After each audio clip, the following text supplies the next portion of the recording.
Most people think attraction starts with confidence, or beauty, or saying the right thing at the right time. But psychology suggests something far more subtle and far more powerful. Long before words register, before logic gets involved, the nervous system is already deciding whether someone feels safe, meaningful, or forgettable. And touch, when used with awareness, speaks directly to that system.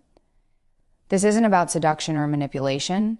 It's about understanding how human connection actually works beneath the surface, why certain moments stay with us long after they pass, while others disappear almost instantly, why a small, seemingly insignificant gesture can create a lasting emotional imprint, while grand displays fall flat. In this talk, we're going to explore how touch communicates emotion, confidence, and timing in ways language never can, and why mastering these signals can quietly, profoundly change the way you connect with men. When we talk about touch, most people immediately move to the wrong frame. They think in terms of technique, strategy, or even persuasion, as if attraction were something mechanical. Press here, touch there, get a predictable response. But that framing misses something far more fundamental about how human beings are wired. Touch, at its core, is not about seduction. It's about emotion. And more specifically, it's about emotional safety, recognition, and meaning. A man does not respond deeply to touch because it's physically stimulating alone. If that were the case, attraction would be simple, interchangeable, and short-lived. But it isn't. What makes certain touches powerful and others completely forgettable is the emotional context they carry. Touch is a form of communication that bypasses conscious reasoning. It speaks directly to the nervous system, to parts of the brain that evolved long before language. And those parts are constantly asking one question: am I safe here and do I matter? When a woman touches a man in a way that feels grounded and intentional, she isn't signaling desire first. She's signaling presence. She's saying, without words, I see you. I'm here. You're not invisible. That's the signal the male brain responds to most reliably. Not excitement, not novelty, recognition. This matters because many men move through the world feeling largely unseen. They are valued for what they provide, what they achieve, what they endure, but rarely for who they are in a given moment. So when touch carries emotional awareness instead of urgency, it disrupts that pattern. It creates a pause. And in that pause, connection forms. From a psychological perspective, this has everything to do with how bonding works. Oxytocin, often mislabeled as a love hormone, is better understood as a trust and attachment hormone. It's released not just during physical intimacy, but during moments of calm closeness, safe eye contact, gentle touch, shared presence. When touch is slow, appropriate, and emotionally aligned, it activates this system. When it's rushed or performative, it doesn't. This is why touch that is meant to impress often fails. It carries tension. It's outcome-oriented. The body feels that tension even if the mind doesn't articulate it. The nervous system picks up on incongruence instantly. And instead of creating attraction, it creates distance. There's also a philosophical layer here that's worth paying attention to. We live in a culture that treats desire as something to provoke rather than something to cultivate. We're taught to stimulate rather than to understand. But real intimacy, whether emotional or physical, emerges from alignment, not escalation. Touch becomes powerful when it reflects an internal state of calm confidence, when it's not trying to take something, but to share something. This is where self-awareness becomes essential. A woman who is comfortable in her own presence doesn't need to use touch to prove anything. Her touch isn't asking for validation. It's an extension of her groundedness. And paradoxically, that's what makes it magnetic. Men are drawn not to intensity, but to stability that feels alive. There's an evolutionary reason for this. The male nervous system is highly responsive to cues of peace and acceptance, especially in relational contexts. A touch that communicates ease tells the brain, this is a place where I can exhale. That's rare. And rarity increases value. Think about how different it feels when someone touches you while distracted versus when they are fully present. The physical action may be identical, but the experience is completely different. Presence is the multiplier. Without it, touch is just contact. With it, touch becomes meaning. And meaning is what creates memory. A man won't remember every conversation he has, but he will remember how he felt around someone who made him feel understood without interrogation. accepted without performance. Touch, when emotionally intelligent, becomes a shortcut to that feeling. This also explains why subtlety matters.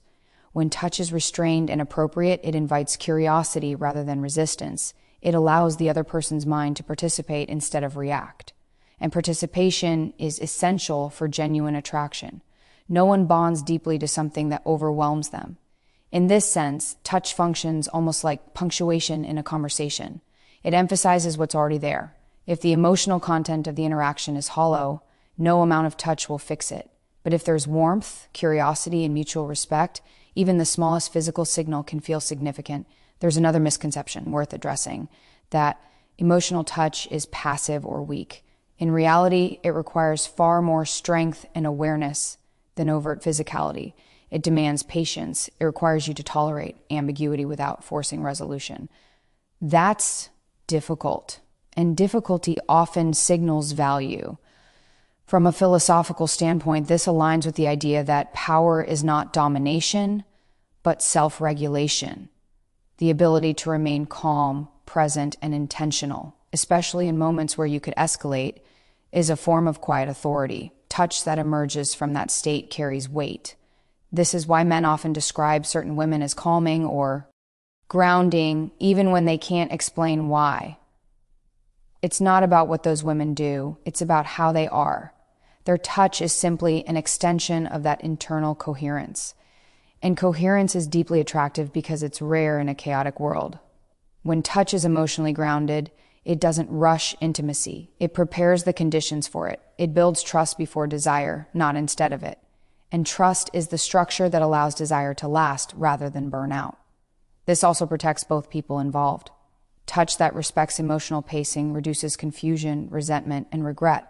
It aligns intention with action. That alignment is what makes connection feel clean instead of complicated. So if you take anything from this first principle, let it be this.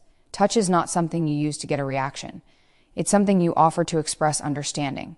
When it comes from presence rather than pressure, it becomes almost impossible to ignore. Because at the deepest level, human beings don't crave stimulation. They crave resonance. And touch, when guided by emotional intelligence, creates exactly that. If you want to be unforgettable, don't focus on where you touch. Focus on how you show up, because the body responds to meaning before it responds to sensation. And the kind of touch that carries meaning is the kind that stays with someone long after the moment has passed.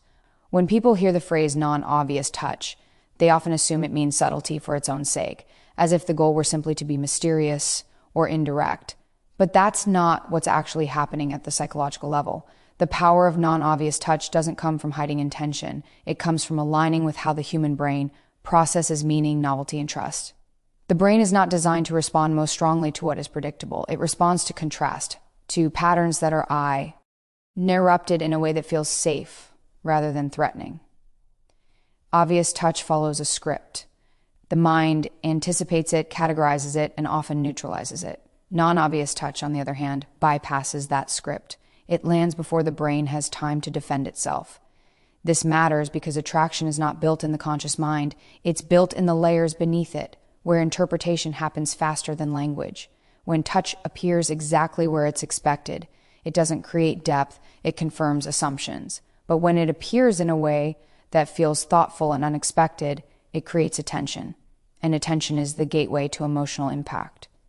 From a psychological standpoint, this is tied to something called prediction error.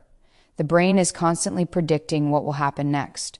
When reality slightly deviates from that prediction, without crossing into danger, the brain releases dopamine, not the dopamine of excitement alone, but the dopamine of interest. This is the difference between stimulation and engagement. One fades quickly, the other lingers. Non-obvious touch creates that deviation. It says, this interaction is not generic, and the mind responds by leaning in. But there's an important distinction here. Non-obvious does not mean random. Randomness feels chaotic. It creates uncertainty without meaning. Non-obvious touch is contextual. It makes sense within the emotional moment, even if it isn't culturally stereotyped. That's why it works. It feels personal rather than performative. There's also a deeper philosophical idea at play. Human beings are more affected by what feels chosen than by what feels available. Obvious touch often feels interchangeable, like something that could be done with anyone, anywhere. Non-obvious touch feels selective. It feels earned by the moment itself. And that sense of selectivity creates value. This is especially true for men, because many men are conditioned to be cautious around overt signals. Obvious physical advances can trigger evaluation rather than emotion. They activate questions like, what does this mean? Or what's expected of me now? Instead of relaxing, the mind starts calculating. Non-obvious touch avoids that cognitive burden. It communicates interest without demanding response. That's why subtlety isn't weakness here, it's sophistication. When a touch is understated, it leaves room for interpretation. And interpretation is where the other person becomes psychologically invested. The moment someone starts asking themselves, even unconsciously, why did that feel different? They're already engaged. You didn't push your way into their attention, you invited it. This also explains why non-obvious touch often feels more intimate than overt physicality. Intimacy is not about exposure, it's about attunement. It's about demonstrating that you're responding to the person, not to a formula. When touch reflects awareness of mood, timing, and energy, it signals emotional intelligence.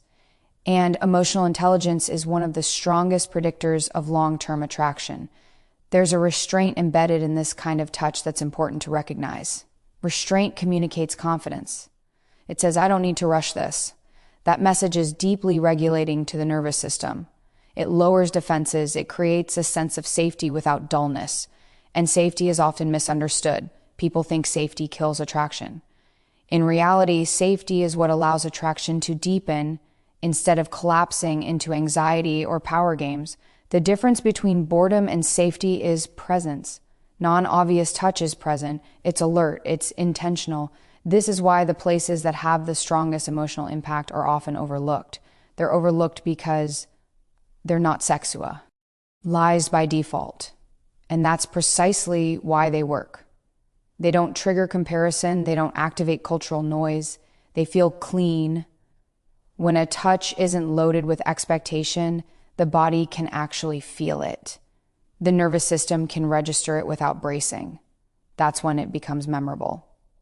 There's also something important happening with boundaries here. Non-obvious touch respects boundaries without making them rigid. It acknowledges personal space while gently entering it. That balance is rare, and rarity, again, creates value. From a philosophical angle, this reflects a broader truth about influence.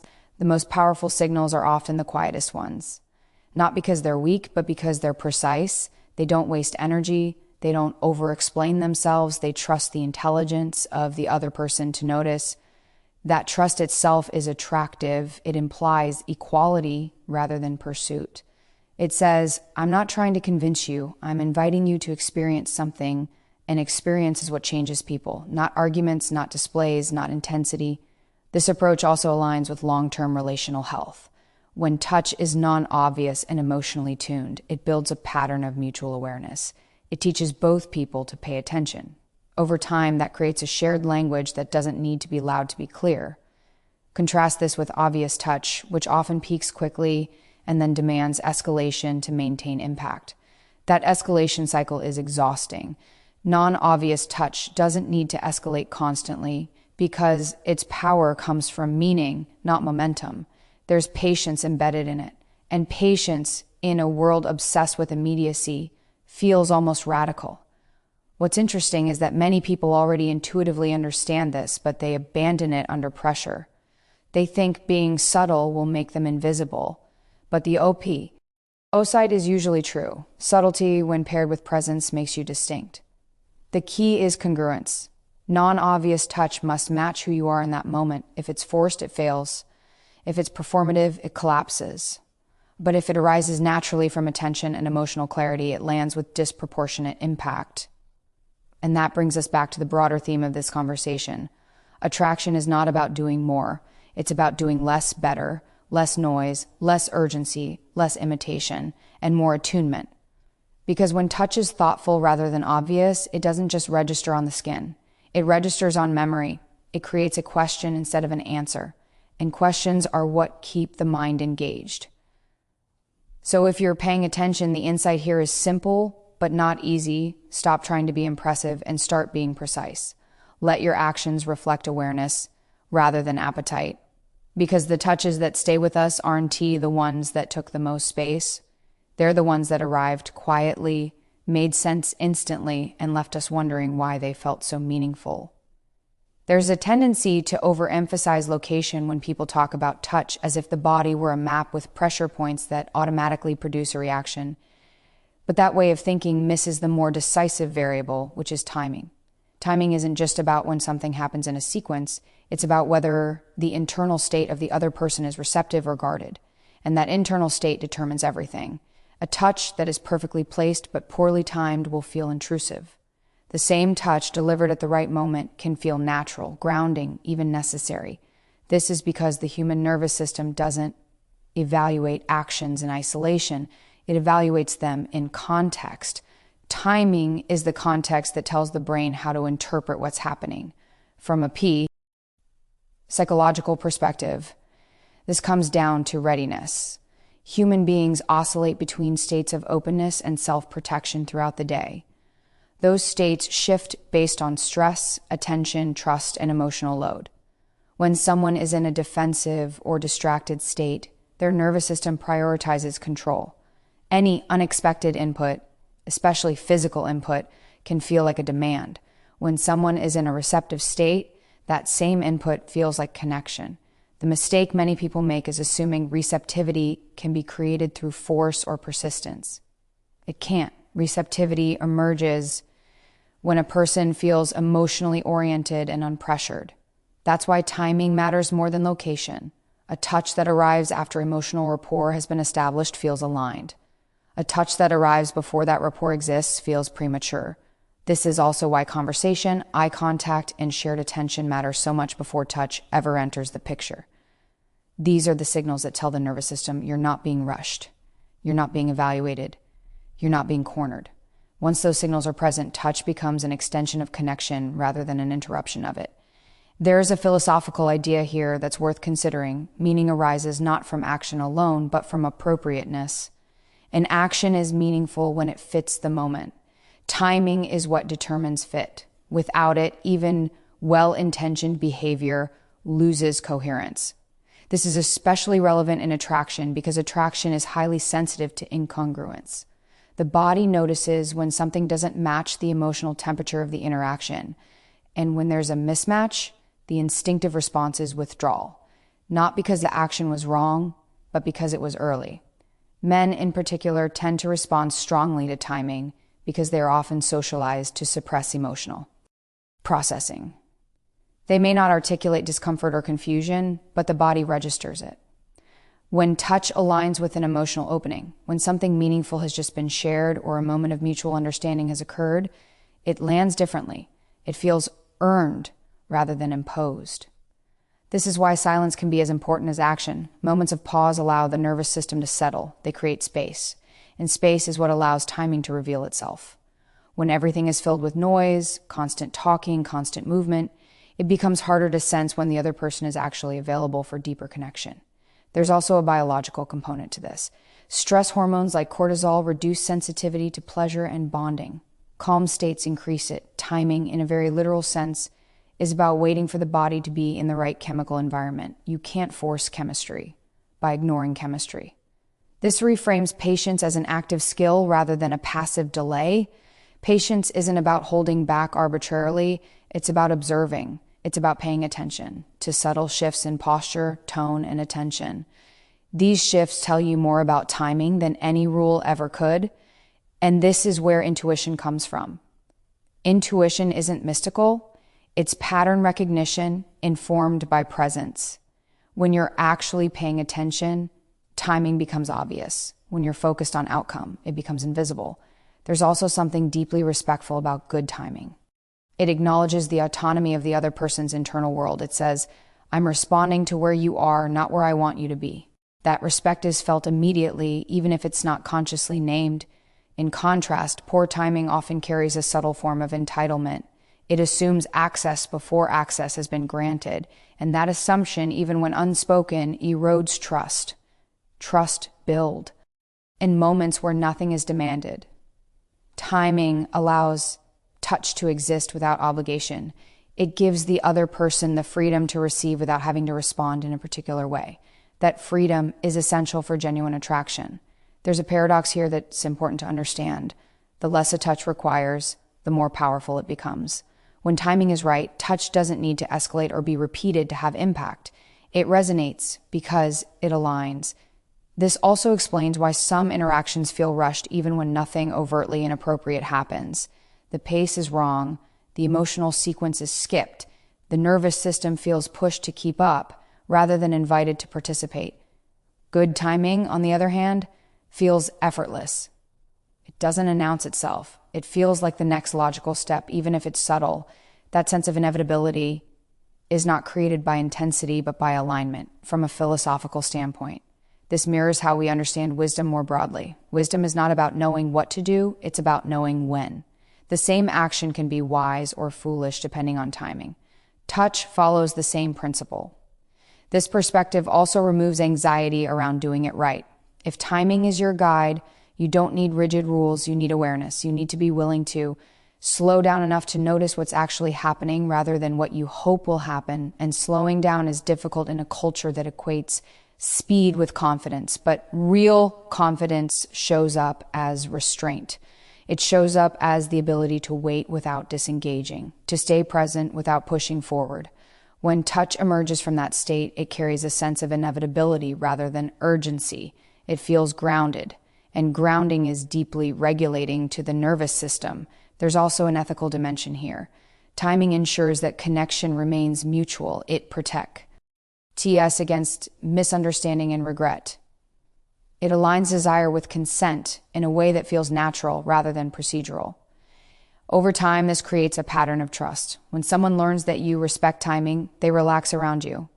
They don't brace, and relaxation is the doorway to deeper intimacy. So if you're listening carefully, the takeaway isn't about waiting some arbitrary amount of time. It's about waiting for coherence, waiting until the emotional and psychological pieces are in place, waiting until touch makes sense. Because when timing is right, touch doesn't interrupt the moment, it completes it. And that's the final point to reflect on. The most powerful connections aren't created by bold moves, but by accurate ones. Pay attention long enough to know when the moment is ready, and when it is, even the smallest gesture will speak louder than anything forced ever could. By the time we arrive at this final point, something important should already be clear. Touch is never just about the hand or the place or the moment. It's about the person behind it. And more specifically, it's about the internal state that person brings into the interaction. This is where confidence enters, not as performance, not as dominance, but as coherence. When touch communicates confidence, what it's really communicating is self-regulation, calm, stability, an absence of neediness. And the human nervous system is exquisitely sensitive to that. Long before anyone consciously evaluates whether someone is confident, the body has already decided whether it feels steady or unsettled in their presence. This is why two people can perform the same action and get completely different responses. The difference isn't technique, it's tone. And tone doesn't come from what you do, it comes from who you are while you're doing it. Confidence in this context is not bravado, it's not loudness, our assertiveness or pushing forward. In fact, those are often compensations for a lack of internal grounding. Real confidence is quiet. It's contained. It doesn't rush. It doesn't seek reassurance. It doesn't ask permission from anxiety. When a woman touches a man from that state, the touch carries authority, not over him, but over herself. And that's the kind of authority the nervous system trusts. It signals that she knows where she is, emotionally and psychologically. And when someone knows where they are, others feel safer orienting themselves around them. From a psychological perspective, this has a lot to do with emotional containment. Humans are constantly, often unconsciously, scanning each other for signs of emotional leakage, signals that someone is overwhelmed, unstable, or seeking regulation from others. When touch comes from a regulated person, it doesn't demand anything in return. It doesn't pull. It doesn't cling. It simply offers contact. That absence of demand is critical, because demand, even subtle demand, creates pressure, and pressure activates resistance. Touch that communicates confidence says, I'm comfortable here whether this goes further or not. That message is felt immediately. And paradoxically, it's what makes further connection more likely. There's also a philosophical dimension worth exploring here. Confidence at its core is alignment between inner state and outer action. There's no contradiction, no split. When touch emerges from that alignment, it feels clean. It doesn't create confusion. It doesn't leave the other person wondering what's being asked of them. This clarity is deeply attractive because confusion is exhausting. Most people are already managing enough ambiguity in their lives. When someone's presence simplifies rather than complicates, it stands out. Men, in particular, are highly responsive to this kind of clarity, even if they don't articulate it. Many men spend a significant portion of their lives in performance mode, expected to be decisive, capable, composed. When they encounter someone whose touch communicates emotional clarity rather than emotional need, it allows them to step out of constant vigilance. It gives them a moment of rest. That sense of rest is often misinterpreted as chemistry, but it's deeper than that. It's nervous system compatibility. This is why confident touch often feels grounding. It doesn't excite the system into chaos. It organizes it. It brings the body back into itself. And organization feels good. It feels right. It feels trustworthy. It's important to note that this kind of confidence isn't about control. It's not about leading or directing the interaction. It's about being anchored enough that you don't need to control outcomes. Control is a sign of fear. Confidence is a sign of capacity, and capacity is felt. When touch comes from capacity, it doesn't overstay. It knows when to begin and when to end.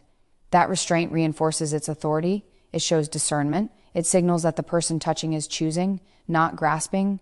There's also something deeply honest about this. Confident touch doesn't pretend to be more than it is.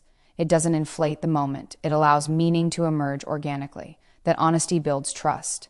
From a relational standpoint, this sets the tone for everything that follows. If early touch communicates confidence and self-possession, it establishes a baseline of mutual respect. It says, we can move forward without losing ourselves. That's a powerful promise, even when it's never spoken. This also protects against the common trap of over-identification. When someone uses touch to secure validation, the interaction becomes fragile. Every response feels loaded. Every pause feels threatening. Confident touch avoids that entirely. It leaves space, and space allows desire to breathe. There's a broader philosophical truth embedded here. People are most influential when they are least desperate to influence. Touch that carries confidence embodies that truth.